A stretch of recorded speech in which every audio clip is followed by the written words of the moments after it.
Hi friends नमस्कार जय जगन्नाथ। चलते आज बनैबा बिहार फेमस रेसिपी जोटा चंपारण चिकेन हांडी चिकेन सेटा चलतु ट्राए करबा। आज मु तो केबे ट्राए माने निजे बनै नाई बाहर जगह खाई किंतु निजे केबे बनै नाई विश्वास कर मैंने बहुत ही टेस्ट थिला। तो प्रोसेसिंग चलतु आगे स्टार्ट करबा।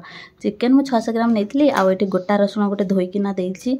पियाज को बिल्कुल पतला पतला करके काटिबे काना सेटा हांडी भीतर सिझिबो ना जेहेतु हम मसला रे कसु नाहंती।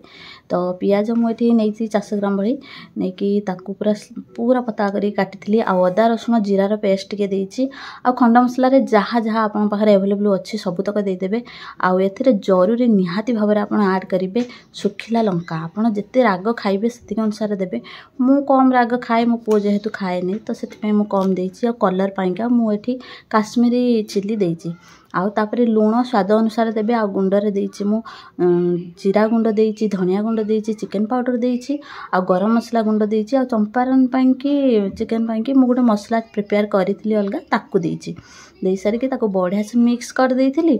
आ तापरे ताको हल्दी गुंड भी देइछि। आ तापरे मु सोरिष तेल जति कि दबा कथा मु ताको गरम कर देइथिली पूरा बांफ उठेवा जाए। तापरे ताको ठंडा कर सारी ठंडा न कले काइना हाथ रे गोळेई होबनी। तो सेति हम ठंडा करी सारी कि तापरे एथिरे ढाळे कि ताको बढ़िया से पूरा चकटी देबे जेमति पियाज पूरा पाखुडा पाखुडा हे जिवो। आ चिकेन ले जेमति सब किछि बढ़िया से पूरा मिसी जाउथबो। तो जदि आपन पाखरे टाइम थाए आकु रेस्ट दे देबे आधा घंटा। जदि टाइम नाही मो भई डायरेक्ट आपन करि परिबे किंतु रेस्ट दे देले टिके अधिका टिके भल लागबो टेस्टटा।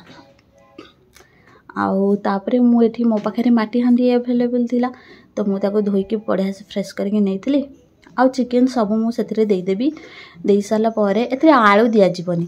आउ सब देई साला परे तापरे मु सील करबी। आपन को जदी झोल टिके माने कम झोल खाइबा पई इच्छा हो मोरी झोल पई रखिनी जेहेतु तो मु पानी जमा भी ऐड करनी। खाली माने मसला जति कि धोई के 2-3 चम्मच छोट चम्मच भली पानी देइछि। आपन जदी पानी झोल खाइबा पई इच्छा करथिबे मीडियम ग्लास रे गोटे ग्लास पानी देई के सेटा को बसई पारिबे। तो जदि कोयला आंचरे बसुचंती तो आउरी बढ़िया। तो मो पाखरे कोयला कोयला किछि नाही गैस अछि मु गैस रे बसैबी। तो एमती मु देखंतु चिकेन को सब ट्रांसफर करि नै सारलेनी। आ एटा बिहार रो फेमस चिकेन माने ते टेस्ट थिला सत्तरे लोक माने काहे कि कहंती बिहार चिकेन भल लागे। म आज बुझिली तो खाई साला परे बहुत ही टेस्ट ही लागुथिला। म निजे बनैथिली किंतु विश्वास हो नथिला बढ़िया लागुथिला एते टेस्ट थिला। आउ रसुण तो माने तार गोटे फ्लेवर अलगा बाहर थिला बहुत ही। चिकेन एते सॉफ्ट हेथिला कि माने न कहिबार कथा एठी। आ देखंतु मु एठी बढ़िया से पूरा सील मा देइथिली। जो माने बनै कि तो खाई चंती निहाती जानि थिबे टेस्ट केमिति कोन। जो माने खाई ना हांती निहाती मु कहिबी टेस्ट करी कि देखंतु। आपण अलगा भी वे रे जम्मा चिकेन बनेबेनी केवल आपण सब बेले कहिबे कि एई चिकेन बनै खाइबा दरकार माने एते टेस्ट। आ सब किछि प्रिपरेशन सला परे तापरे मीडियम आंच रे मु हांडी को बसै देइथिली 15 मिनिट पई। तापरे 25 मिनिट भली ताको पूरा सिम रे छाड़ देबे। छाड़ दे साला परे आ जदी पारिबे टिके कपड़ा धरि के एपट सपट कर देई पारिबे हांडी हल्ले देई पारिबे तळी न लागिबा पई। तो एमते किछि थिला मोर हांडी चिकेन आ बहुत ही टेस्टफुल थिला। तो वीडियो भल लागुथिले संग माने लाइक करंतु शेयर करंतु संग मानन सहित सब्सक्राइब करबा को जमा भी भूलंतुनी।